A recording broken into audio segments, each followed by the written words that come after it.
What is up, and welcome to the All Basketball Podcast, where we just don't discuss basketball. We like to debate basketball. And I'm your host, once again, Maurice Dixon, coming to you on July the 5th, a day after Independence Day. Hope you enjoy your Independence Day and everything. If you got with family and friends, watch fireworks.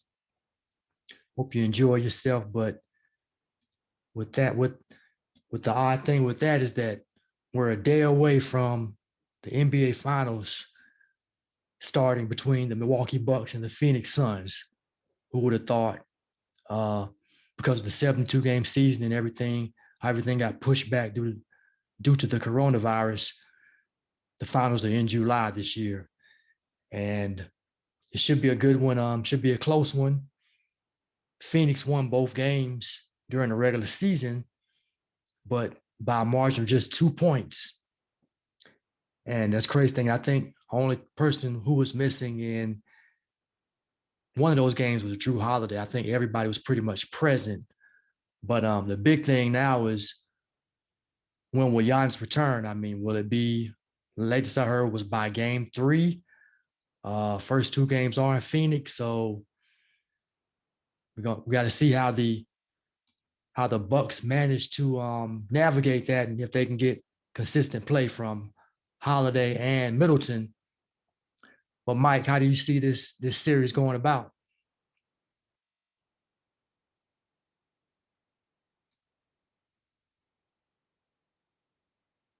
You have to unmute yourself, Mike. There we go. All right. I think that the Suns in probably, I would say Suns in 5, but that's a little too demeaning. So maybe the Suns in 6. All right. My heart says 5 though.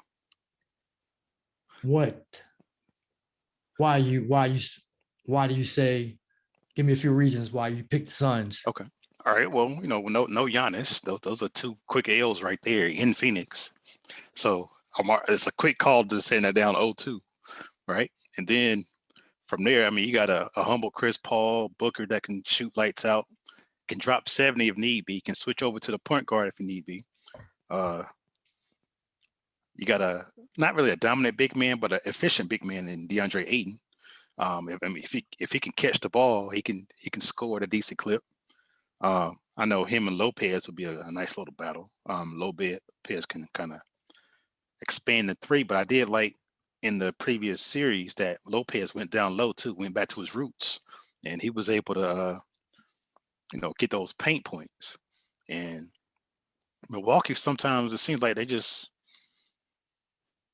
I don't know if they're not trying to win or just lollygagging, but if they can stop those lollygagging moments and like be all in, and be more efficient, I mean, they got a chance to get a game, but I don't see them winning. I really don't see them winning too. But just a game. I mean, Milwaukee's pretty battle tested, man. I mean, they've overcome a lot. I mean, you beat Brooklyn. They ain't saying too much. Miami. Everything was injuries, man. So no Right. team was 100% that they beat. If you want to keep it real, right? And so was Phoenix. Phoenix didn't beat a healthy team.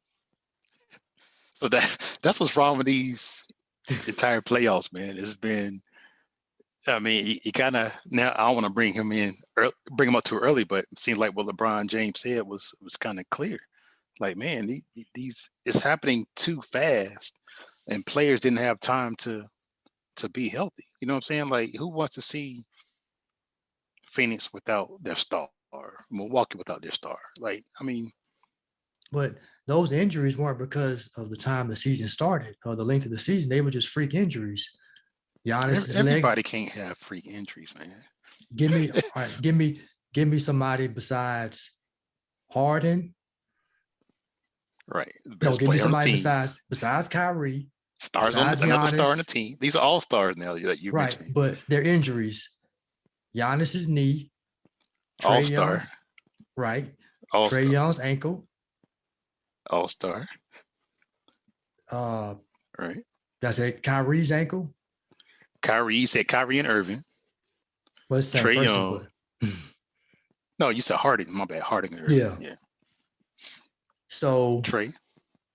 right.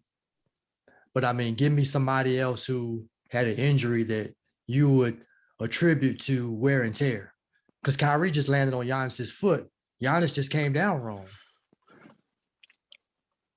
Let me put it like this. I know a guy that played 259 games and wasn't injured during the playoffs. Who's that?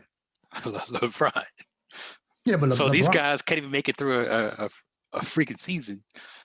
In the playoffs, man, they get hurt left and right, man. So like sometimes it is preparation. Yeah, he may twist an ankle, but you got to prepare your body so that you don't miss time and let your brothers down, man. But these injuries aren't from wear and tear. Oh, man, okay. Well, Ian. Help him out, even. Yeah. He might not be around. I don't know if he's connected back yet. But whenever he comes back, I'll just say that I think it's going to be, I don't really have a rooting interest against anybody. I mean, I don't like Chris Paul for all the flopping and playing to get fouled. So that kind of irks my nerves. So, but it just seems like it's set up for Phoenix to, because of how everything is going. Every time they've met an opponent who's been somewhat wounded and they've handled them. I mean, you might not really want to put an asterisk by it, but oh man, come on, man. You can't put no asterisk by the finals. I'm not saying put an asterisk by it, but Toronto wouldn't have beat, if Durant wouldn't have got hurt, Toronto wouldn't have beat them. Probably the first time Golden State got there against Cleveland. Golden State might have not won. I mean, it was kind of, you could have went either way with it. There's been other times. Magic Johnson got hurt against the Pistons. They swept them. So injuries have always played. Have always been a factor. Except for when LeBron and James made the playoffs. There was no injury with him. I mean, Anthony Davis got hurt, but he didn't get hurt. So it's something to go with preparation and eating and being in the chamber and all that stuff, man. And these other players got to step up and not get injured. No, hold up. No, you're talking about, I can see if somebody like Klay Thompson, his Achilles went out and his knee buckled. That is not. Giannis knee buckled. Right, but he wasn't doing anything. He came down wrong. Look at the minute. It was third quarter, right? Minutes. No. Right? No, because the coach doesn't even play. Doesn't even overwork him. Look at Kawhi Leonard's injury. Look at how freakish it was. He somewhat bumped knees and went out. Chris Paul even hurt his shoulder. Right. Okay. True. I mean, it's not, I don't believe it's because they're playing too many games. It's just freak injuries and guys get hurt. Guys have always got hurt. I'm not saying playing too many games, it's like being prepared for the moment. How can you prepare for a turned ankle? Training, working out, recovery, put what you put in your body, man. Stop it, man. Come on, stop it, man. I mean, Trae Young, he turned his ankle on the ref's foot. How you gonna prepare for that? I mean, unless he just has weak ankles. I'm not saying that nobody should ever get hurt ever in the playoffs. I'm not saying that, but missing the time or just being out, I don't know, man. I mean, you can get injured, things get sore, but you should be able to return. But you can't compare everybody to LeBron. LeBron's an outlier. Michael Jordan pretty much was the outlier. He only injured his foot, his second year in the league. Shaq never really got hurt. Kobe never really got hurt to the end. So they need to talk to them. What do those brothers do to prevent them from the injuries and follow their footsteps? But at the same time, you can bring up Derrick Rose, Anthony Hardaway, Grant Hill. It just catches certain people. Certain people just get hurt. They just don't have what do they say? The best ability is availability. They don't have what it takes. Right. Just do not attend Duke University. that too. I mean, look at Durant. He was healthy for the most part on the other side of that foot thing. Then he tore his Achilles. I mean, it's not anything. It's almost like a lottery. I mean, help me out, Ian. Here's the thing. When it comes to injuries, the biggest thing is just luck. You got to get. I can't hear Ian. Yeah. I can't. Come my volume up. Sorry. No, I think it. Can you hear me now? Yeah, you still sound low. You're still low. Yeah.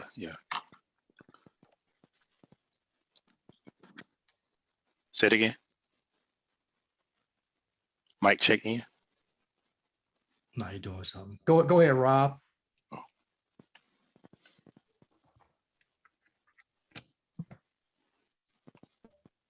You there, Rob? Can you hear us? What's up, here? You sound like a robot. Yeah, I'm out here in the sticks, man. But what's the topic of conversation right now? Oh, Mike is talking about injuries are hurting the playoffs. So I'm trying to get him to understand that you just can't help it sometimes. It's not a thing where certain guys prepare, they just get injured. All right, can you hear me better now? Yes. Yeah. Okay, there you go. All right, so the biggest thing is luck. You got to get lucky not to get hurt at certain times and just have a long career where you don't get injured. Everybody gets hurt at some point in time. It's just avoiding the big catastrophic injuries. You know, Kobe missed time with a broken hand. Luckily for him, early in his career, it was during the beginning of a season. It wasn't during the playoff run. Shaq got lucky during his career because he was a big dancing bear and really avoided having the major injuries until the end of his career.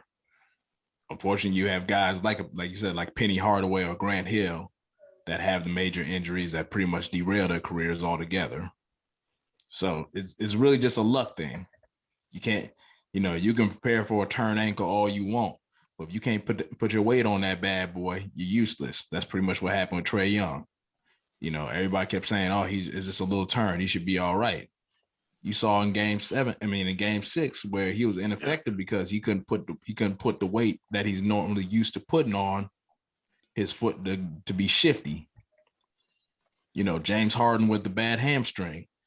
He can only play from 3-point line to 3-point line. He couldn't even get to the lane to draw the fouls or to attack the basket like he normally wanted to.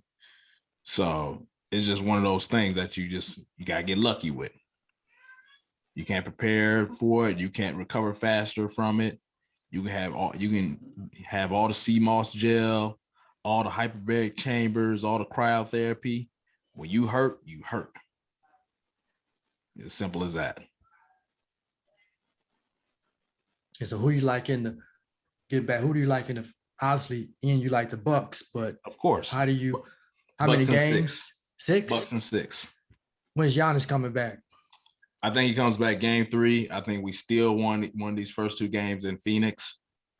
Right now, Drew, I can't see it, but maybe. You also couldn't see injuries, but I digress. So does that make sense? You're just wrong about a lot of stuff.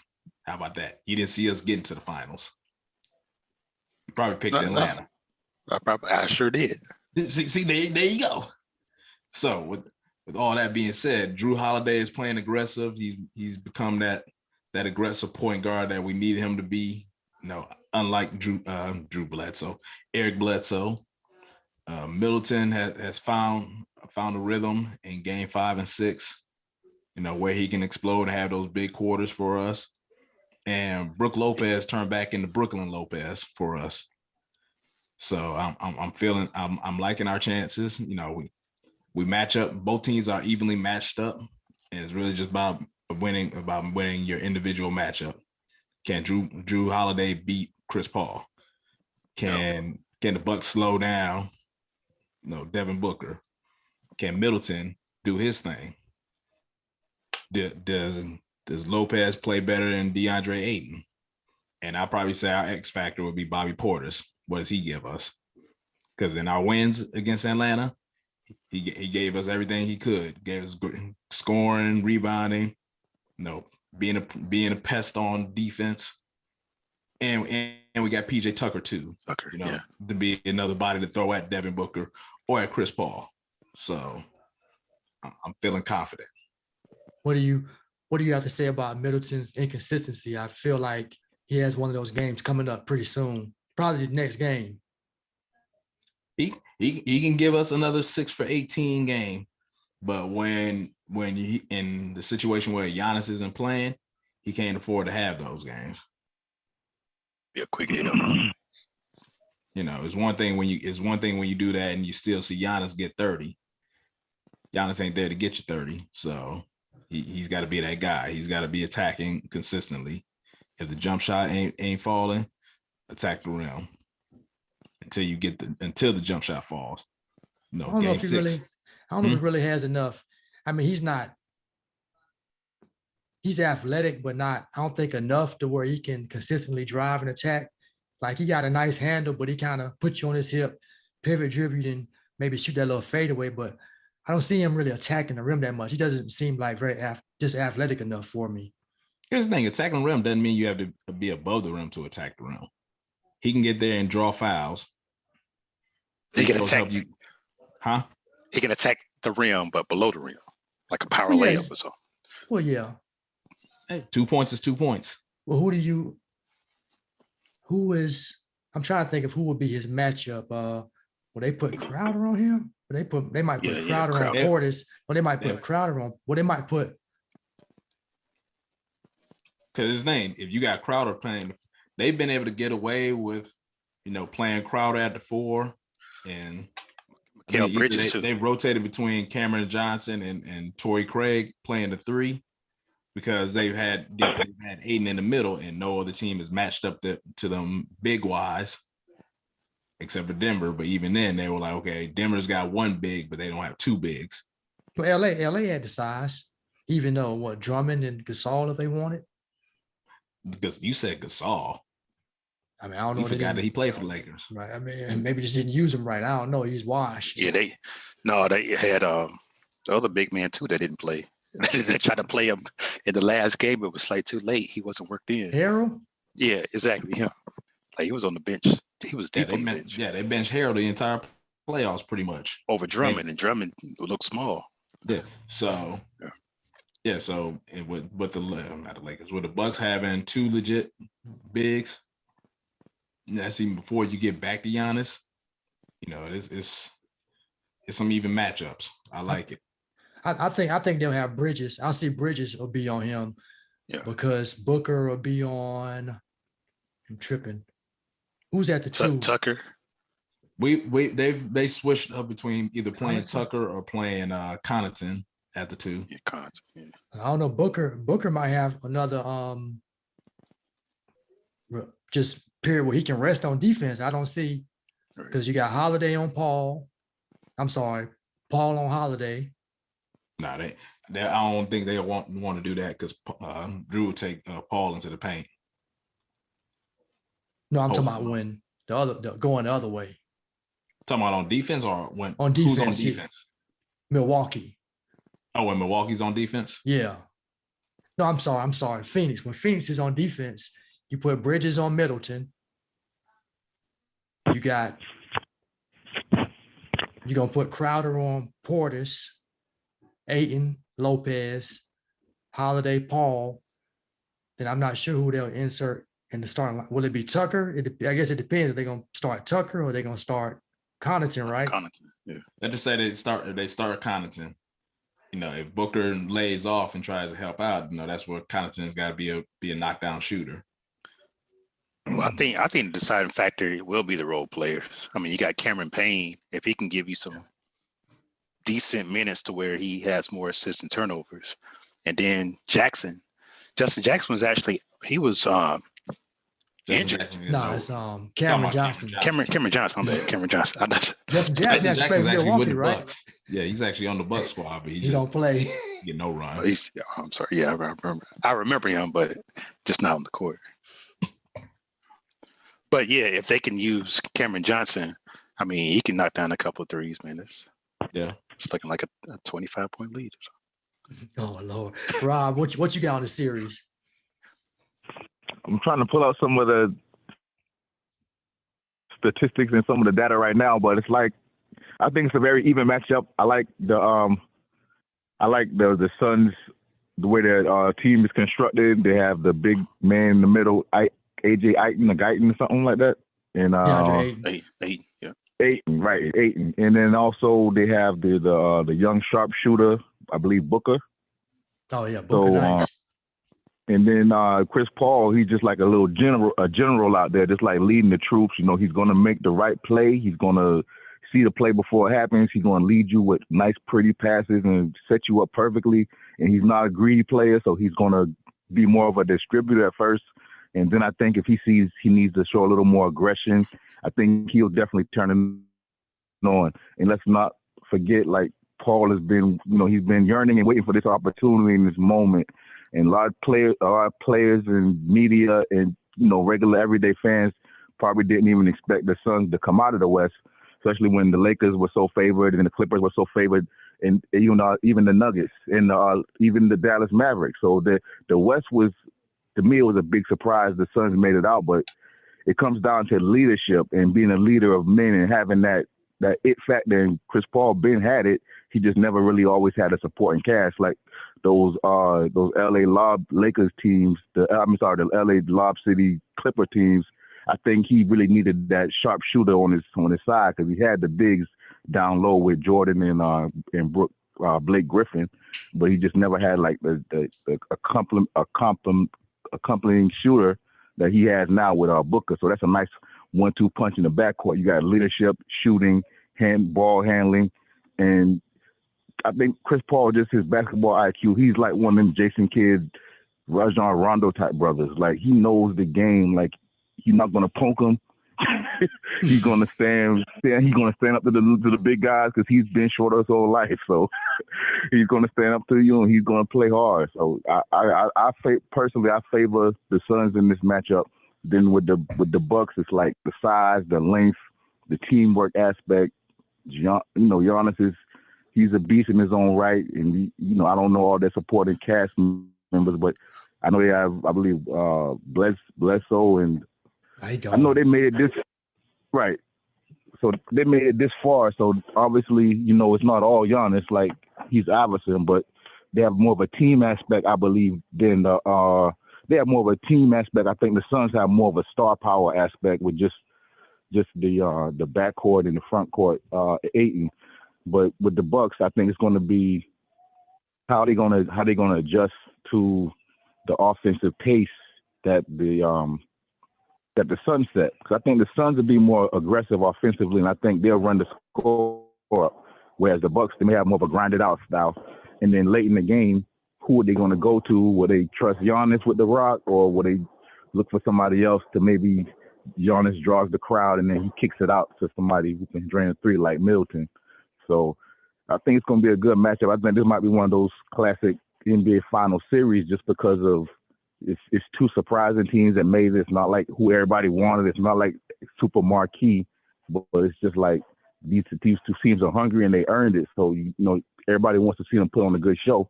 And with the cast of characters, I think they'll be able to do that. Okay. Yeah, it's going. Yeah, I think. Smart man, they're smart man. we'll see what Chris Paul is made of. Like I said, I feel like it's set up for him. Everything has worked out so well in their favor, but it would be.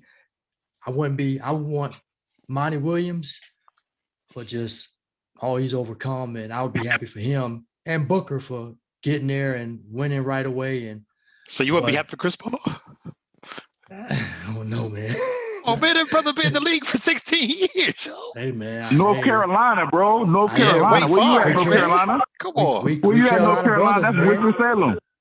Hey man, we Carolina brothers, man. But he on that flopping, man, and flopping and playing for the foul, man. I can't rock with dude, man. Can't forget about punching folks in the nuts. He's a star hater, man. I tell you, man. Like what he did last year for the Thunder, man. Like nobody expected the Thunder to make the playoffs. He was like, man, he led those guys, man. They this back and they got what, a 6 seed or something? Yeah. 5 seed? Yeah. So I mean, he does think. I mean, I'm not saying he's God on the court, but I mean, he can lead men to have them believe and win you a couple of games. So I mean, regular season, and just the fact that he's just been, a good assist leader, man, and stealing the ball, just all around decent player, 6'1", undersized, but yet he caught a lob and can kind of dunk on you too. So. Oh no, man. It's the heart. It's the heart. It's the heart, man. He got the heart. He got the heart of a champion. That's the part of an NBA, NFL player. You can't buy it. You can't put it in them. They gotta have it. They gotta be mentally strong, mentally tough, aggressive. You don't gotta be a killer like Jordan or Kobe, but you gotta know you want to win, and you know you're not gonna be buddying up with the teammate with the opposing team. You ready to win. You trying to get that. You want to get a ring because he heard his whole career that was the missing link of him being a Hall of Famer. He knows that. So he going hard this series. Trust. He already be Hall of Fame. I think it may raise him up with the other point guards, probably separate him from Isaiah Stockton. Thomas. Yeah. Allen Iverson. If he wins the title, that puts him above Stockton, and it puts him in that Magic, Thomas, Curry upper range. echelon. Jason Kidd and Robertson, Oscar Robertson. I think that puts him ahead of Jason Kidd. No. I mean, Kidd was in the finals 2 years in a row, man. Even. I think they'd be about even. I'll take Paul. I think they'd be about even. Because his name, Kidd wasn't the leader of that Mavericks team that won. But he was a leader of that New Jersey team, and that lost twice in the finals. Yes. Look who they played. I mean, at least they got 2 games. Lakers? They got 2 games. Yeah, the Lakers and the Spurs. Okay. You got 2 dynasties. Yeah. Yeah. But again, if Chris Paul wins it and he's the bona fide leader of the Phoenix Suns team, there's no mistake about that. No question at all about that. He would easily jump over Jason Kidd and jump into that Isaiah, Steph Curry, Magic Johnson territory as far as top point guards of all time. So you saying Kidd is above him? Right now, Kidd is above him. I feel so, yeah. Let's put my sister. He jumps Tony Parker too. Yes. Y'all disrespecting Tony Parker, man. Tony Parker. Oh no. That was a structured program like the Patriots. Right. That's the Spurs, man. This is tailor made. You just come and play your game and play hard. He got a Finals MVP. So does Deion Branch. That don't make him that He's a part of the dude with framework. Patriots. Tim Duncan was the star. He's a part of the framework. Ginobili was busting his gun. Then they had the sharpshooters. They had Robert Horry. They had all kind of players, man. Man, he was practically a starting role player. He was a nice cog in the machine. Tony Parker, a starting role. I'm not a big Tony Parker fan, but a starting role player. He's not. You would put Tony Parker above Chris Paul in NBA history? You would put Tony Parker above Chris Paul in NBA history? He should not be even mentioned. I wouldn't put him above Chris Paul, but I'd take him on my team before I took Chris Paul. But that wasn't your question. That's a personal preference. That wasn't your question. That's a personal preference, man. How you gonna ask a question and get mad because it didn't fit your preference? True. I would take him. I mean, he's dependable. He's healthy. He does points in the paint. He doesn't flop. And I would take him. He's dependable. He's healthy. He doesn't flop. Okay. I'm gonna ask you give me a definitive answer. Is Tony above Chris Paul right now? Yes or no? Tony Parker? No, not because of stats. No, I mean, Chris Paul, his assist to turnover ratio is too great. So what we just had a discussion for? Yeah, why are we even talking about Tony Parker? No, because I feel like you're leaving out this dude. Like, this dude got 3 championships and an MVP, a Finals MVP. We said he's not even above Nash. Nash is better than him. Because he got a bunch of assists? No, because Steve Nash got 2 MVPs. No, I'm talking about Finals MVPs, not regular season MVPs. Is Chauncey Billups above him? No. Yes. Oh, so you ranking people just by the playoffs? Somebody's just trolling. You ranking guys by the playoffs, though? I'm serious. What's you gonna rank him by? He has his own special scale of who he likes and who he don't like and who's a flopper. Because that's what that is, man. Because I mean, if you was the head coach of the GM, you have your own preference of who you would put in, who you want on your team. But I think the majority of head coaches and GMs have had the option of drafting a point guard over Paul, or Parker or Kidd, the majority will probably be Paul and Kidd. Personally, that's what I think. Yeah, you're not gonna mention Tony Parker. I don't know if Chris Paul is that close to Isaiah, Magic, and Curry. If he get that ring, he'll be. I feel like I mean, that ring is yeah, going. That will bring him to the upper echelon of NBA elite history. so Because he already got everything else.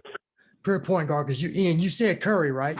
Or you don't put Curry up that high? Yeah, Curry up there. Yeah, Curry. My own personal top 5 point guard list would go Magic, Curry, Thomas, Stockton, Kidd. How do you put Curry above Isaiah? Your orders. Are you not gonna put AI in there? He want I a look at point AI as a guard. two. on point? AI's a 2. Iverson played point, man, until they Iverson get is- they got Eric Snow there. was MV the point. MVP Snow. year, he Until they was a got Snow, shooting but Iverson guard. played point. No, he didn't, man. Only time AI played point was when Jerry Stackhouse was there. They got Jerry up out of there and said, "We just gonna let AI shoot the ball." That's what Snow- I said. Snow He was the played point point guard. until they got Snow there. And Snow got there by year 2, year 3. Snow got them to the finals. No, Eric Snow What? didn't. He was a part. He was a part of the team that got to the finals, though. Eric Snow was the Tony Parker of the Sixers. Oh no, that you just I ain't gonna even respond to that. He's on your hit list, right? So I guess there's a Reese. My Reese hit list is Chris Paul, LeBron. We're gonna fill it up, man. Put all the Yeah, guys. Kobe, Kobe.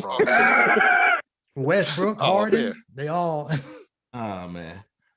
But yeah, the reason why I have Curry above Isaiah, you got 2 MVPs, you got 3 titles. You know, even though Curry didn't get a finals MVP, we know that's a Steph Curry team.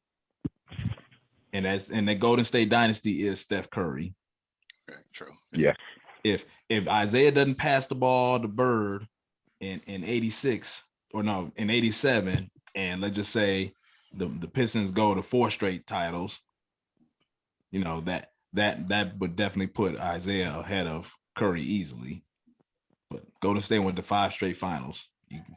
But what Stuff Curry do. he pretty much only beat LeBron and Durant, so to speak, right? Yeah. He had some help too, bro. I mean, he had a super team. That's why I he take had some away. help too. Oh yeah, the most, Well, the best help. Well, you got to remember the first 2 years, you know, they weren't considered a super team. They were just a great team. Right. Once they got Durant, then it turned into super team status. That's what I'm saying. But that to me, that brings down Curry a little bit because you add Durant and the fact that Isaiah Thomas pretty much had the same team, beat Jordan, Magic, and Bird. The Detroit made the change when they got rid of Adrian Dantley for Mark Aguirre. Yeah, I remember that. And what Isaiah got one Finals MVP because Dumars got the other. Yeah, Isaiah's got one, Dumar's got the other one, and then it quickly ended. I mean, I like Curry as a player better than Isaiah Thomas, but I hate Isaiah Thomas, but I respect him. I feel like he should be up on the list. Yeah, that's why it's number 3. Look at it like this. It literally took the greatest shooter of all time to move Isaiah Thomas down to number 3. Great, yeah, not clutch shooter though. I like greatest Stockton shooter. a little higher. I don't know how much higher, but Stockton's tough. That's why I have him at 4. There's no way in the world I could put Stockton above Isaiah, because Isaiah was busting his tail from the mid 80s all the way up to the early 90s until Isaiah checked out.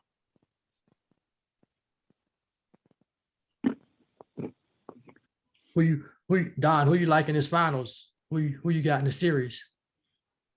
I mean, be smart now. Be smart. I think it's time for Giannis to get him one. Because I mean he had the opportunity before.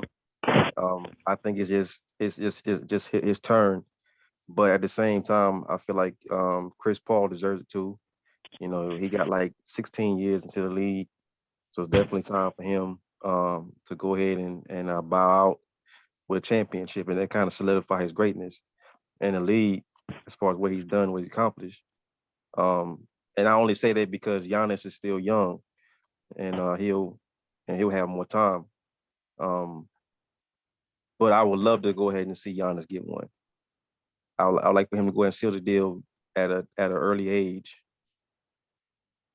Yeah, I'm with you on that. Now I wouldn't hate if Chris Paul won. I would be like, okay, I'd be pretty much happy for him because career accomplishment finally made it. But it's just gonna make me hard to root for him if I start to see certain things. I mean, especially if you do something where you're trying to hold the man off, you turn the ball over, and like All right, but OKC. check this out.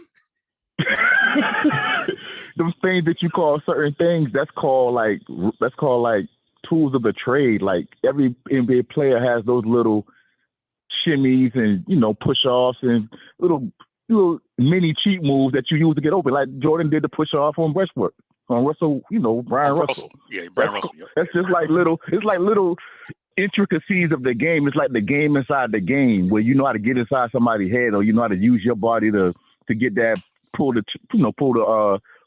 stool from under the big man or something. It's like you got to know how to use your body, and he knows he's a master of that. That's like players who they put the spin move on you, but they also put their hand on you to make sure that they get a good spin off you. You play them video games, right? The NBA Live, and some of the players got their special move. So okay. Jordan's special Signature. move, the fadeaway, right? Signature move, right? So certain players just they have certain fadeaway. Right. Yeah. But, exactly. I mean, Chris Paul got the crossover, but if you get near him anyway, he flopping, he flailing when he gets cleanly stripped. I mean, it's obvious, man. He tried to hold off, who was it, Durant or Westbrook in that series, and lost the ball trying to get a foul. He do stuff where like Patrick Beverly, yeah, he undercut him. The man flopped up in the air like a fish and almost injured himself. That's how silly this stuff is. Like, okay. I'm like, we really sitting there calling somebody getting undercut a flop? No, I say he embellished it when he wouldn't go up in the air like that. He felt the contact on his leg, but then he kicked his other leg up, right? Because he only hit one leg. He was trying to protect himself from injury. He's trying to protect himself from injury. Oh, okay. So I left my other leg to kind of embrace my fall. Deep. Well, you break my leg, bro. What you say, Rob? It's part of the game. Before you break my leg, bro. No, but he's done stuff like that. I mean, that's just, does everybody seen the Patrick Beverly push, right? Of course. Yeah. Yeah, in the back, yes. Do you all think Chris Paul embellished that? No. Not at all. He actually pushed him. Yeah. Have you've been pushed in the back before, Don? Have you ever just fallen from a man about your size? I mean, the way that he did it, being caught off guard. Yeah, you're walking. He's kind of like, in mid-step. Yeah, you can fall. Maurice, it's like you walking home, man. You right there to the front door, and somebody just jams you in the back, and you're going to embellish it and fall inside. No, but I would trip over. He put the hip into that one.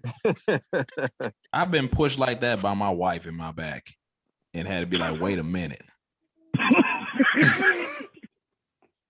Yeah, you want to go ahead and let it out, man? What?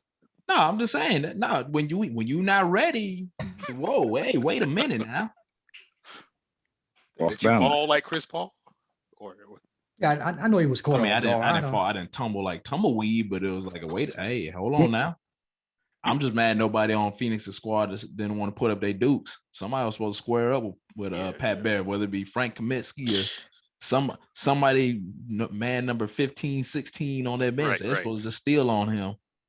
He barely pushed him. It's just like pushed him like, hey, get out of here, man. Like he didn't want none of that. Was it congratulations type push? I mean, he put some force behind that one, man. He's talking about the Kaminsky push. He didn't. Oh. He just pushed him to kind of like, hey, man, get out of here. I mean, that's kind of part of the game now. The dramatics, most of the NBA players now they are actors and they do it pretty well. Right. It's like soccer. My job is to fool the ref into making the call. And until the ref stop making that call, I'm gonna keep on flailing. Flagrant one. And then sometimes with The flake sometimes with the angles and the momentum of the players, it's hard to tell if they're really flailing or if they really had that much impact from the inertia and the force somebody came to them with. Well, you can But tell you a just lot of think they- times whether somebody at least made contact. Like there's like Oh yeah, you see that. like when Chris Paul felt and threw himself into DeMarcus Cousins' arm and flailed, you could tell that was a flop. And I think they still call it like a flagrant. It was like, come on now, this got to stop. So But see, they're basically, supposed to be clamping down on that kind of stuff. So like, if you do that, it should be a technical or something, or they get a free shot or something. They're supposed to be clamping down on, fake, flopping and fake trying to draw fake calls and stuff. So maybe they'll. It depends on how the refs are going to call the finals. Are they going to let them play, or is it going to be more like slow down the game, foul, tic tac foul? No, I think what I've seen so far in the finals, they've been letting them play. Like it's been some injuries, it's been layups being made, guy getting smacked in the face and the arm, and no calls. He's like, man, so dudes getting beat up down there, and they ain't calling nothing. One thing I hate. See, they can't do that. I don't think they could redo that in the finals, though, Mike, because if they do that in the finals and then somebody gets hurt, especially a star player, it's gonna be bad for the league. So I think they try to protect the star players more and just let some of the other role players get, But rough with fouls. all due respect, I don't see any star players for the Bucks. I will say this. Besides Giannis, He's not. I'm not against guy, Mike some of the King dramatics troll. when it comes to them flopping, because when you play in a physical game like that, you don't always get the calls, and the referees kind of overlook some of the physicalities of the game, whether it be going for a rebound, posting up, playing defense, whatever it is. So sometimes players, they don't vocally or verbally express to the referees like, hey, listen, you need to pay attention to what's going on over here.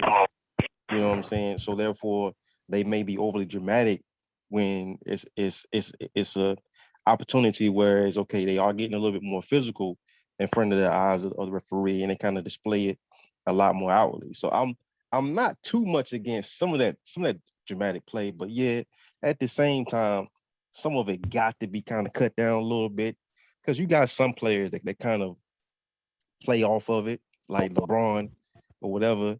You know what I'm saying? And sometimes you just need to go ahead and remember, it's a sport. It's gonna be a little bit physical. Just play. You know what I'm saying? Word. Yeah. I'm kind of weird you bringing up LeBron about I guess frailing, or what's that word when you get fouled. But you got to keep in mind he had 0 missed playoff games in his career. Right, but LeBron is one of the Okay. founding fathers of But- all that flopping. But he stayed in the game. Actually, that'd be Ginobili. Founding fathers of flopping. Oh, that's Yes. Ginobili. I mean, yeah, valid point with Ginobili, but I think because it was LeBron and it started working, it kind of seeps into everything else. Like the trend follows LeBron. LeBron sets the trend. So 0 missed playoff games. You want to see the star on the court, and he did that when he Right. 0 he did. playoff games. I mean, I'm trying to figure out what kind of meeting that has. 0 playoff games, but how many rings does he have? Championships and everything like that. I mean, to me, it don't matter if you never missed a playoff game. How about, you know what I'm saying? It matters to me is if you don't miss a game and take your team further. That's what's important to me. Him not missing no games in the playoffs. Hey man, you know what I'm saying? Where is he at now? At his son's game, getting into it with announcers. Exactly. Trying to persuade them. Still got the do-rag on. Still hating from afar, man. I'm not hating. I'm not hating. I am not hating. But All I'm saying is that the best ability is availability. And like Maurice said, and you need your stars to be on the court. So basically, when it was his time, he was on the court. yeah, Can y'all teams say that right now? No, I mean you got all these teams playing with injured stars. So you gotta give the man some credit. Even if you don't want to or not, you got to look at the facts. Facts say he never missed a playoff game. Right, but he's one of the ones he gonna just go down with being like Kareem as far as longevity and having excellent health. I mean, AC Green, he's not AC Green's not a superstar, but yeah, consecutive games played. The Iron Man of the league. I mean, Yeah. he just lasted longer than everybody, but hey, he did the least. He had the most and did the least with it, man. I mean, people want to say 8 straight finals appearances and 9 and 10 years. You got this super team here, and you got this super team there, but you only come out, you still under 500 when it comes to championships. So, God, the guy's reaching. No, Maurice, when you said, God, he does, Maurice, deep for that one. when you said AC Green had the most and did the least with it, I thought you was referring to him being absent while he's in the league. No, I said LeBron. He said abstinence, right? At first he said absent. I'm like, he won't absent. He was always there, but he was abstinence. Yeah. I got Abstinence. you. Strong, strong brother. Strong brother. Dedicated. Well, all right, so we'll see how the final shake out. I want to get you guys' opinion on. We were talking about it on Two Pieces of Biscuit a few days ago with Ian. Scottie Pippen got a book coming out. Been just saying some headline worthy stuff. I mean, he was the real leader in Chicago. Scottie. Somebody, what was the other big one? Oh, Phil Jackson is a racist. Racist. Yeah. Wanted Kukoc to shine.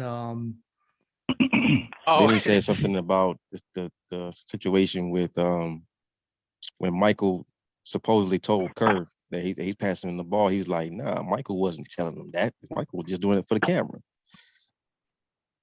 That's what you were saying, right, Ian? Well, somebody brought that up. Oh yeah. That Phil Jackson didn't drop that play. That was more or less Mike and her doing some stuff on the fly. It wasn't a Phil Jackson drawn up play. Who said the camera crew was out there? Was that you or was that Twan? That might have been Twan that said okay, that. Okay. I mean, I believe that. I think when you the star, it's like, man, give me the D ball, right? And it was the close moment. The star need to have the ball, and he gonna make the play. No, you flipping it around. Remember, Kerr was like, if Stockton comes, I'll be ready. And it got caught on camera. He was like, because Jordan was going to shoot that ball. He wasn't going to pass that ball. But Stockton closed out on the double team. Okay. Because if you go look at the footage, he was raising up to shoot. And Kerr was open and Kerr just drained it. But they're saying that Pippen was saying that the crew was there and Jordan set that up. He had the ball in his hand and he kicked it out. No, he set up the conversation between them, right, Ian? Oh. Right, Don? Oh, okay. Yeah. Who cares about the conversation? Like, I care about what's on the court and what I saw. Like, I guess I don't care who. I guess that's the point of the book. He's trying to bring up to light what was said on the bench or what in the timeouts. No, that was one of the things he was saying. One of the things that's coming out in the interview. He did the interview, then he went on Dan Patrick and that's when he said the stuff more so about Phil Jackson being racist. Okay, I can't say that that's not true, but I don't necessarily agree with that when you do certain things and nobody else has come forth. I can see if Shaq or even a role player had come forth and say, now everybody has racist ways. I mean, hear me when I say that. We might all say stuff that shouldn't be aired to the world, but I don't have any other proof. And for it to be this long now to say like, oh yeah, I think Dan Patrick, like you're saying he's a racist, and he's like, oh yeah, I'm fine with that. Go ahead. Like the Me Too movement, kind of like if someone is coming out, oh, he did something, but you don't hear anybody else talk about what just happened. It's like, well, that's a little isolated incident, or is that person? Like, but if you have a lot of people coming out saying the same thing, or there was a history or a pattern from it, then Like it's like, Deshaun okay. Watson, where there's smoke, there's fire. I mean, hey, all of them can't be lying. Well, see, here's the thing when it comes to Phil and Scottie. Scottie used the wrong parts of the wrong examples for him as being racist. The thing is, Phil has said some very questionable things. Like, here's one quote from his book, Maverick. White players often are willing to run patterns and work collectively. Black kids growing up want to be the superstar of the neighborhood. They want to be the toughest kids on the block, the richest, or the one that get to be on the playground, the best one-on-one players. White kids, on the other hand, usually are raised in a more homogeneous environment, which provides other outlets for personal expression. They're also constantly being taught the principle of subordinating their own personal glory for the good of the group. Well, That's Phil Jackson himself. Well, I can agree with certain parts of the assessment. Yeah, okay, there are downsides to fathers, Black fathers not being in the homes. One father, fathering multiple children from different women, and him not being, you have no stability. So I can see where him making that assessment of the situation, I can agree with some of the things he's saying. Yeah, I've experienced it firsthand a lot. We can be very selfish, a lot of us on the basketball court. I myself can be selfish. You have to just kind of know, like, okay, you kind of have to tell yourself, I need to play team ball. But when maybe you're so good at playing playing as a one-on-one player, and the players you see or have seen been so great at playing one-on-one basketball, you tend to might want to emulate that. So I can agree with the selfishness and how the different. Let me ask this question. Now we gonna go back to before this statement and everything was made, and then we're gonna reflect on the statement. Does anybody or did anybody have any problem with Tony Kukoc taking that shot? I was kind of surprised by it. Okay. Then we found out later on that the play was drawn up for him. Now that when you reflect back to that, I say to myself, I said, okay, then perhaps he was the best person for that job, because that wasn't the first time that wasn't the first or last time that Tony had taken a clutch shot. Now, at the same time, as many Bulls games that I have seen across the board, I cannot recall any clutch moments from Scottie, whereas the ball was in his hands to be clutch and, hit the game winner or anything like that. Even in Michael's absence, whereas he came through. So when I think about situation as far as him saying that, I can understand what he's saying, because he's like, okay, if I'm the number 2 best player in the league alongside Michael Jordan, why wasn't it drawn up for me? But at the same time, you ain't really been clutch. But before Tony got to the NBA, he was the man in his country playing ball. So he had so in my personal opinion, he was more familiar with being in situations in the game, whereas he had to be clutch, and taking a shot like that, in the game was not foreign for him. So when Scottie mentioned the fact that he felt like Phil was racist, I took it as, okay, you used the wrong words, because you got all these seasons and everything, whereas Phil has been with Chicago, Phil has been with LA, and I can't remember who it was with before, and nobody has ever said that he displayed any type of those tendencies. But what Phil may have been was prejudice, as far as you taking the last shot. But you want the ball in your hands. Right, but before, I'm gonna let you go in. Before, if you look at the play, I heard that Pippen had a couple of chances and he just drew nothing but backboard before that play was drawn up. So the definition of sanity, go ahead, Ian. Well, is obvious that there was a lot of friction in the relationship between Pippen and Phil Jackson, and like you said, when you think about it, you got your best player on the team, but you draw a play for somebody else. Now unless I know that, hey, this person is a better shooter, and that this person is a better shooter, and you call that play for him, cool, no problem. But if I'm your guy and you telling me I'm your guy and I finished third in the league in MVP that year, I'm expecting to get the opportunity to take that shot. And it wasn't like they were down by one. It was a tie game. Tony misses that shot, they go to overtime where you still get another chance. Like I said, Scottie used the wrong verbiage when discussing Phil Jackson. Like I said, Phil is definitely prejudiced. He's got some stuff that, it's too late to fix it because he's an old man. We kind of forget the whole LeBron when he called LeBron's posse out. That whole little Is kerfuffle. that really a racist word? People just kind of reaching. Posse, is that really a racist term? If you're using certain vernacular for another group of people, and you decide to describe me in a way that's not a normal way, first of all, we don't even use the term posse.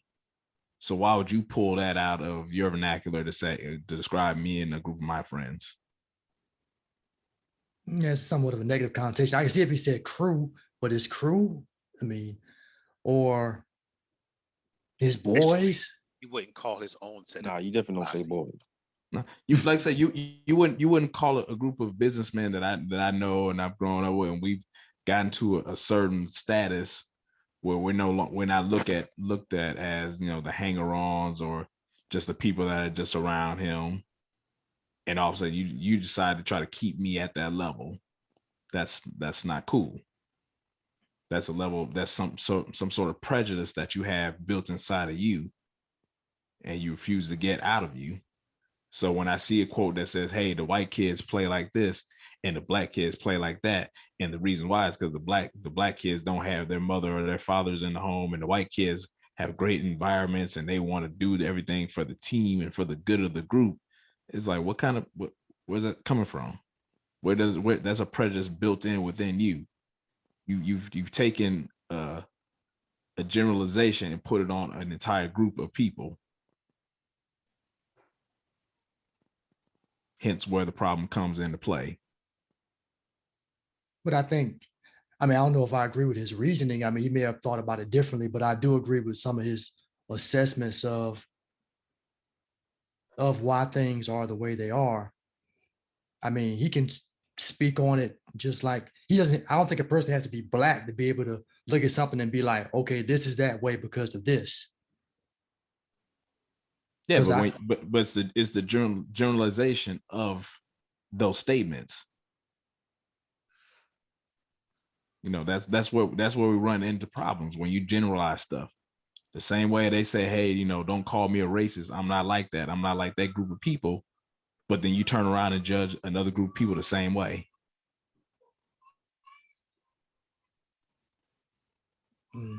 Everybody unfortunately gets judged, gets stereotyped. I guess, yeah, he has his reasons for the way he looks at it. And obviously that's a big word then. And that's probably the best word to use is stereotype. You know what I'm saying? Yeah. But I think from the fact that he's dealt with so many African-American males that you have somewhat credibility, because if you analyze and notice certain things, okay, I can see why maybe this is happening. So, but that's the view he took. I don't know if it's because he's also somewhat of a what is he, a Buddhist? Zen master. I don't care if he's the Dalai Lama. The same way that he judged Scottie or judged a group of people like that, Scottie can then turn around and say, yo, I've dealt with a lot of white people, and this is how I feel about Phil, because he feels like a white person that could be racist. Okay. So why did the brother wait 30-something years? Well, he has a book coming out. This is the timing, but it's all. guess older, but And we were also saying, Ian was saying that when you look at The Last Dance, the way he was portrayed, now he's firing back. I mean, you can't make this stuff up. You can only bring it to light. Maybe it was brought to light too much, but they brought up Jordan's gambling thing. They brought up Jordan, the fact that Jordan didn't endorse Harvey Gantt against Jesse Helms. right. They brought up They brought up Pippen and his low salary, right? They put the numbers up there in the chart and the tables. I was like, wow, that's dude. And that's the thing. I'm gonna be honest with that one. That blew me away. Once they said Pippen was getting paid what he was getting paid, that kind of really was my main focus on the whole video. You know what I'm saying? I'm like, I couldn't even believe my name on myself. Forget about Jordan, what he doing. Tell me about Pippen. The second best player on the team, but he was getting paid like man number 8. Like, yo. And that's the thing. No, we weren't talking about Scottie Pippen. Before the documentary, we weren't talking about Scottie Pippen that contract. We were talking about Scottie Pippen being, the greatest sidekick of all time. Right. Once the documentary came out, it turned into, oh, that's Scottie Pippen, the dude that signed the worst contract probably in NBA. Right. Oh yeah, and that's also the dude that Future was knocking down his wife, and that's also the dude that Malik Beasley was recently knocking down his wife. Oh yeah, Scottie got a lot of stuff to get off his chest. He's sick of a lot of people right now. He just letting it all out. Because he said something about, he said Durant also played the wrong way, but I mean, I think that was more on coaching. I mean, that was a fair assessment that Durant he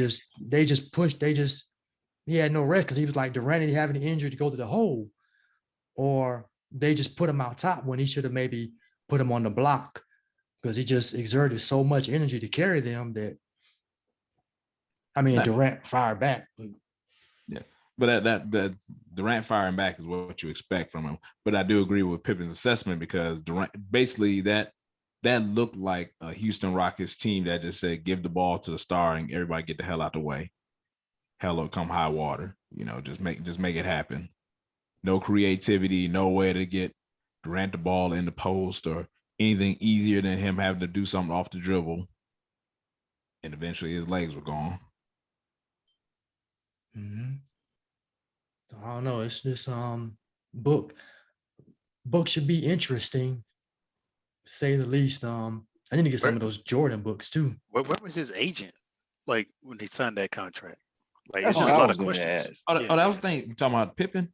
Yeah, I know he was hungry because I know he was from Central Arkansas. Back that had a lot of brothers and sisters and things like that. And I He guess was taking care of the fam. No, see, but the agent, I would have fired him off gate because I'm like, man, you're supposed to be the man that's supposed to, you know what I'm saying? This is your field. But Ian was saying, you want more money, I need more money. Well, here's the thing. The agent didn't want him to sign the contract, that long of a contract like that. But again, Pippen's mindset was, I got to make sure I get stability for the next, however many years in my career. The problem was, which he didn't expect, they didn't expect the TV contracts to blow up. The rise of cable TV, that mid-90s, blew NBA salaries out the water. So that's why by 96, you look up and you see Shaq signing for 7 years, 120. What's his name? Big Country Reeves. Yeah, Big Country getting $55 million. What Kevin Garnett by 98 signing 6 years for 125. And unfortunately, Pippen had signed his contract it was either 92. No, 91. He signed his contract in 91. So when you're in the middle of a 7-year, $18 million deal in 91, that sounds great because you got to remember in the 80s, Magic has signed a 25-year contract for $25 million. And everybody's like, oh, that's $1 million contract. That's a great contract. By 2010, that's in those days, maybe. Yeah, by 2010, that's pretty stupid. Right. Lakers were like, yes, we got them. Yeah. So locked in. Yeah. And then the player, only thing the player could do was hold out, right? And Pippen tried to hold out, didn't he? Well, even if you hold out, the contract is still gonna be the same because it's guaranteed money. So it's not like if the owner's not gonna rip it up, which Jerry Reinsdorf said, we don't renegotiate contracts.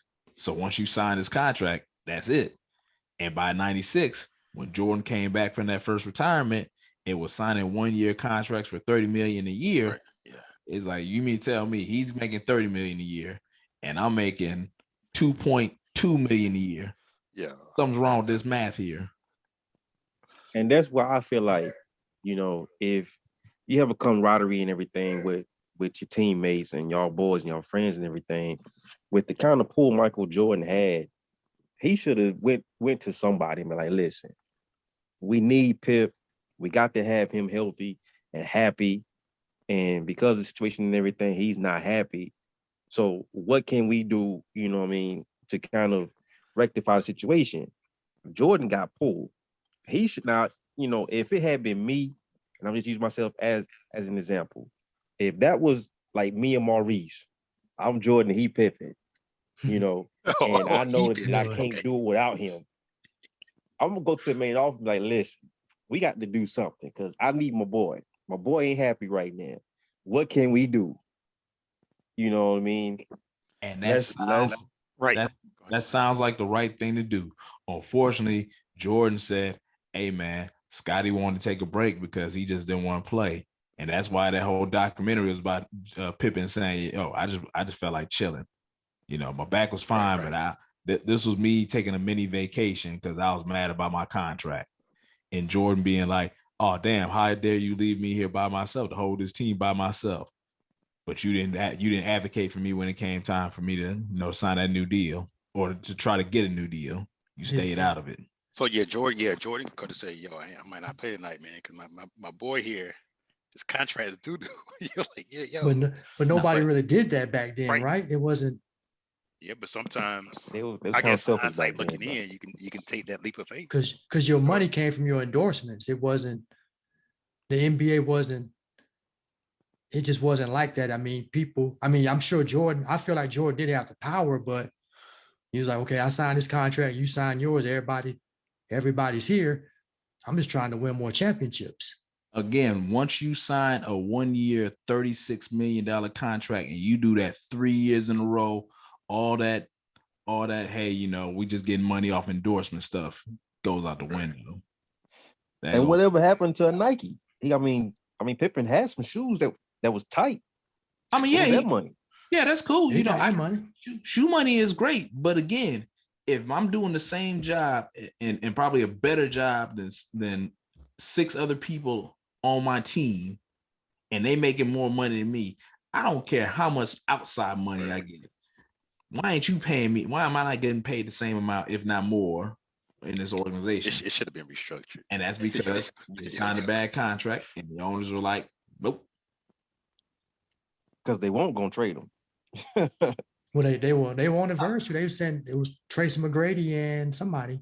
Yeah, they tried to trade for Tracy McGrady, and again, Jordan stepped in and nixed that trade.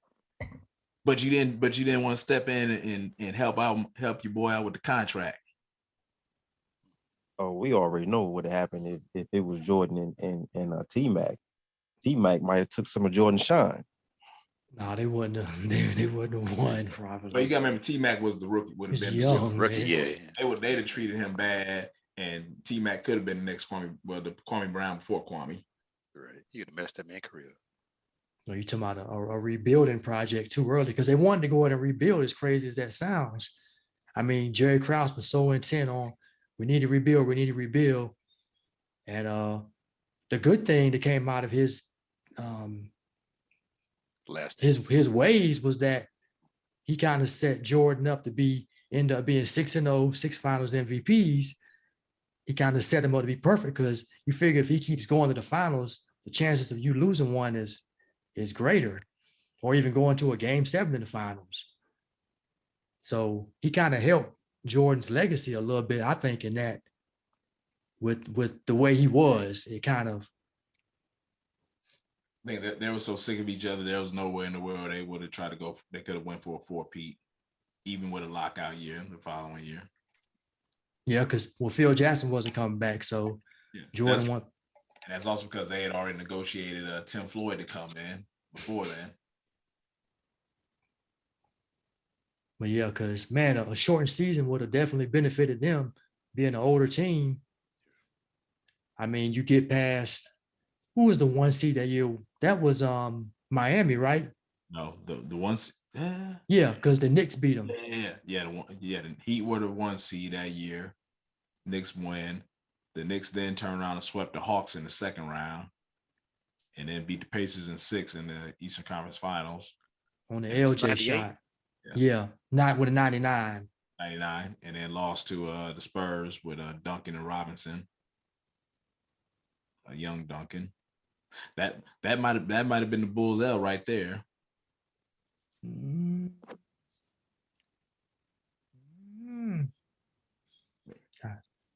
A young Tim Duncan and Dave Robinson. Bulls ain't have nothing for the center position. I thought the Spurs, they beat New York, didn't they? Yeah. Yeah, that's what he said. Oh. Because that was when Sean Elliott's feet were his heels were out of bounds. That was against Portland. Yeah, second round or that was Western Conference Finals. Okay, so somebody had already beat Utah before that. Or I think Utah lost Sacramento, right? First round? No, they beat Sacramento. I think they lost to Portland in the second round. Okay. Either way, that Spurs team was destroying. But a young Duncan, I mean, did he get Finals MVP? He got Finals MVP, right? Yeah. But I mean, you got Rodman, Pippen, Jordan. It's hard to see. I can see if it was Houston with the Dream, but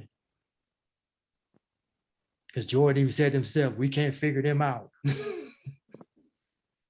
That's Tim is just another big 7-footer, big fundamental. I don't think they would have been able to figure him out. But he was young then. I mean, who New York had on him? Larry Johnson? Kirk Thomas? It can't be. Can be? Yeah. But Campy had 20 and 13. I mean, yeah, he shoot over Rodman. I mean, when you think about it, Rodman just a good post defender, but he have his little quirks and stuff. He gonna mess with your head. But Tim Duncan, you're not getting him mentally. Garnett. Yeah, you're not gonna rattle Tim. Timmy was an automatic 20 and 10. I just want to touch on one thing real quick, Reese. Yeah, go ahead. Check this out. When y'all was talking about the Phil Jackson mind control, check this out. Okay, so he was a Buddhist. He's like the Buddhist. So that comes in with the Zen, the incense, and the different herbs and spices and stuff in the locker room. You know, I think Ron Artest, Meta World Peace, said some real positive things about him. But also one thing to keep in mind with the situation with Pippen, on top of the fact he's trying to sell a book, this man is probably so hurt and embarrassed. And I definitely think Ian touched on it with situation with, family life with his baby mom or his ex-wife being, promiscuous or whatever. And then the thing coming out with the Bulls when it makes him look like he was like not being compensated what he was worth when he's one of the top players in the league, and Michael Jordan didn't take up for him and he didn't have the wherewithal or, not courage, but, clout or nerve to just either sit the season out or demand a trade or demand something to prove, that he would demand what he's worth. Because obviously another team would have wanted him, but would the Bills dealt him? So I think he has definitely a lot of pain and trauma from that time of his life because he knows in his heart he's one of the best players in the league. He's helping Jordan win championships. And then when it's time for him to take full control of the team and be everything to the team, he feels like his coach betrayed him and let Kukoc take the shot because he's the old bull. He's the OG bull. Kukoc is a young bull. So it's like that really hurt Pippen because it's like, yo, this is my team now. When we was going head up with the Pistons and going through the Celtics, Kukoc wasn't here. So I'm the man now. Even if I'm not the greatest shooter, he might be a better shooter than I am, but I'm more of a seasoned veteran than he is. So I think that's what really started that rift, and you could see them fussing on the sidelines, and I remember that, and it's something that he could never shake, but he has a lot of pain and trauma for being overlooked and undercompensated his whole life. So that's a lot of the pain I think people are going to see when they read and open that book, because the man been through a lot, y'all. I mean, shit, you always got to be second banana to Jordan, but Jordan already said it wouldn't be no Jordan without Pippen. but he don't never get the credit he deserves. So that man is probably hurt behind that. And then with Phil Jackson, look at what he did with the Carmelo Anthony situation when he was running the Knicks. He threw Melo under the bus. You know, like Ian said, he called LeBron's cruel posse. He's putting a negative connotation on a group of black men. Those same black men went on Mav Carter. Them boys doing real big things. Them boys basically run half the league right now. So they're more than a posse. Them boys was big businessmen. But you tried to make it look like they was doing some old corny, you know, nigga shit because, excuse my language, because you saw a group of black men that didn't need a white man for nothing. And he might not have been used to that. But he's going to generalize based off the players he's been around. He's been around Kobe and Jordan, so he knows how superstars act, and he's had role players, and he's had players he had to kind of mentor and bring along. But that's just want to throw that in there, man. Yeah, that's good. Yeah, I feel you on that. Yeah. Well, Pippen definitely has our attention. Pippen ain't easy. Hopefully, well, good thing he got away from that woman. I mean, I don't know what he did, but she's just been true Jezebel. And you get Not uncommon though, man. That's not uncommon. A lot of them NBA Them wives, NBA players, tipping them NBA players be passing around wives and girlfriends all the time, man. all the time, man. And they go from city to city, man, and they with somebody else's wife or girlfriend. So There you go. and his oldest son recently died too. Yeah. So, Damn. so he's in a lot of pain right now. You could tell in the interview when he was talking to Dan Patrick, it's like he had such aggression, and Dan was trying to calm him down and shit. Oh, wow. Are you sure you want to say that? we can edit it out if you want. I got a story to tell, and me and this bottle of hen is telling. There you go. And I just found another nice Phil Jackson quote. I don't mean to say this as a snide remark toward a certain population in our society, but they have a limitation of their attention span. A lot of it is probably due to too much rap music going in their ears and coming out of their being. Mm. Yeah, I heard that one. That's Explain that one, Maurice. Maurice, defend it. Please defend it. Now I'm going to defend that one. I would say I don't think that's the negative effect of rap music, maybe. Attention span. I just think rap music has had other negative effects on our people, but I don't necessarily agree with them on that one. I don't know if he just had to give a reason for negative effects of rap music. I mean, I would give other negative effects, not that. My thing is, what makes you think you're in a position to say those things and then not expect to get judged yourself? Well, You're the Lord of the Rings, Ian. You're the Lord of the Rings. This was not who did it better than me. I know these niggas. I done raised these niggas. I done trained these niggas. Who knows better than me? I know black people. I done been with the best. Pick one, name one. I've been with them. I trained them. I coached them. I coached them up. I helped him become his fullest potential. So you gotta listen to me because I know every damn thing now. Except how to run the Knicks. I can't figure that shit out for nothing. Here's another beautiful one. Speaking on the NBA dress code, this was back in 2005. The players have been dressing in prison garb the last 5 or 6 years. All the stuff that goes on is like gangster thuggery stuff. It's time. That was Iverson right there. Yeah. That was Iverson effect. When he was hurt, he would always come like courtside with the do-rag on and like big white shirt. I mean, everybody was wearing jerseys and do-rags. They looked like rappers. It was prison garb. Prison garb. I don't know what he's talking about. I don't agree with that. Dickies? Must be talking about Dickies or something. Yeah. It's like gangster thuggery stuff. See, you gotta listen for the code words. They're gonna tell you how to make a black man look bad. Listen for the code words. And thuggery. That's what you bingo.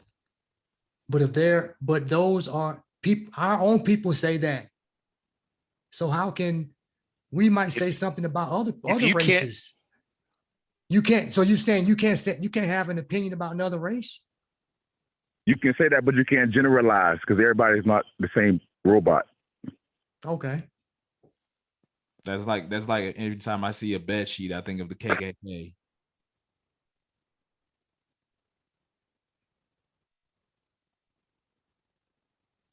Can't generalize.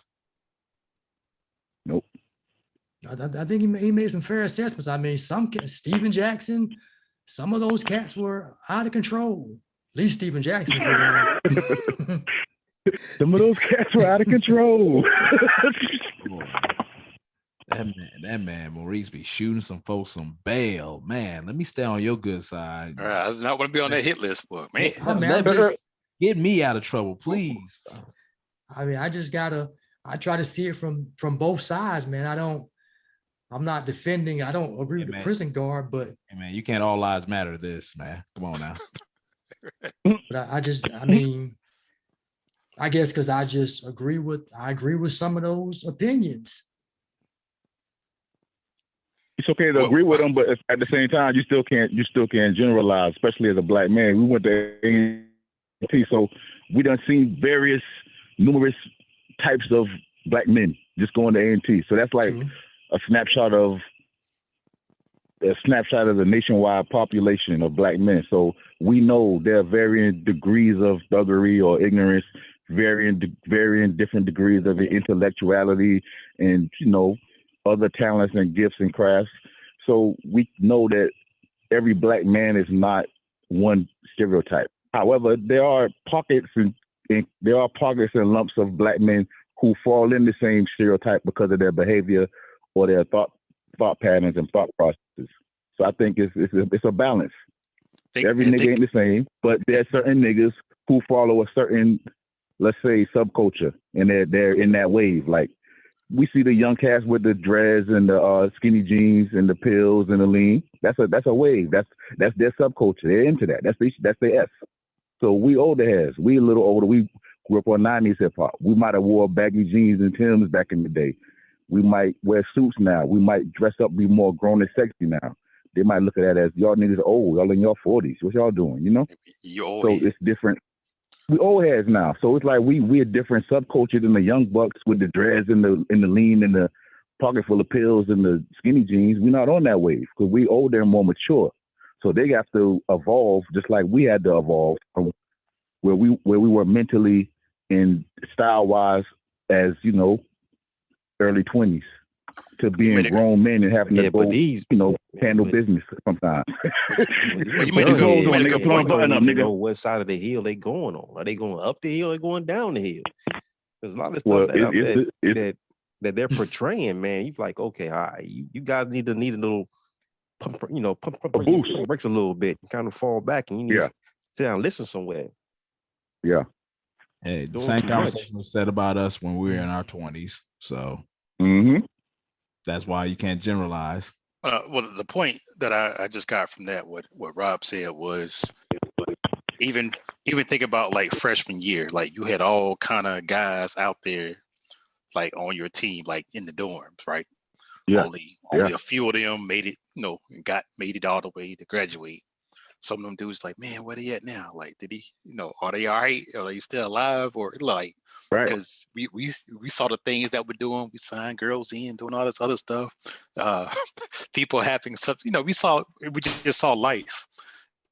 Even though we're supposed to be there for higher learning, but there was a lot of higher things going on in those dorms. And you had to put the towel under the door and stuff to keep stuff out. Right.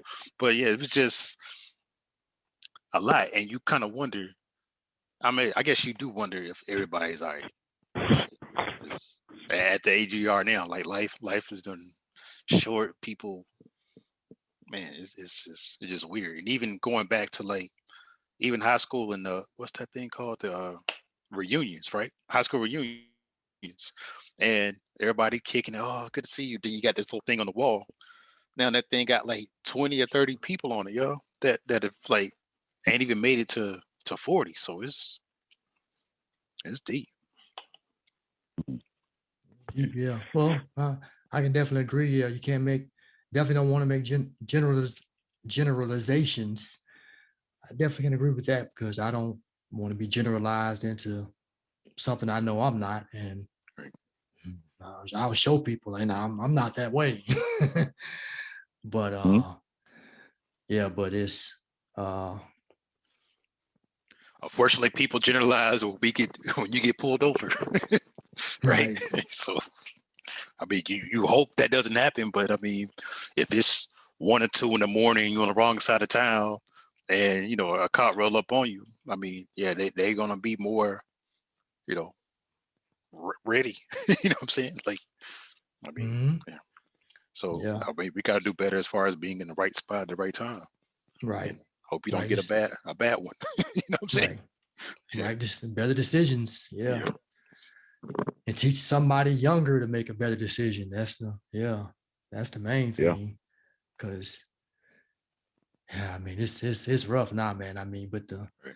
yeah, I guess it just seems like that because we're older now. But with the music and the people saying one day they're this sexuality, another day they're saying they want to change their sexuality. It's just it's not looking like it used to be for us, man. Yeah, and I heard this last week. There was like this lady was getting a massage, but then a transgender person wanted to get a massage too, and now they in the same locker room. She's like, "What's going on? No, you have a dick." Like, no, they did. So it's like, man, are they gonna start having their own locker room, their own sport thing? You hear from the Olympics, people got too much testosterone in them, so they can't run as a woman.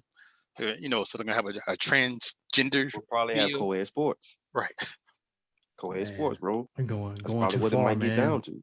I ain't go too Because far. I mean, it's real. If it's always somebody that's feeling like they're not a part of, man, I'm fast, but man, look at myself. I can't identify as this or that.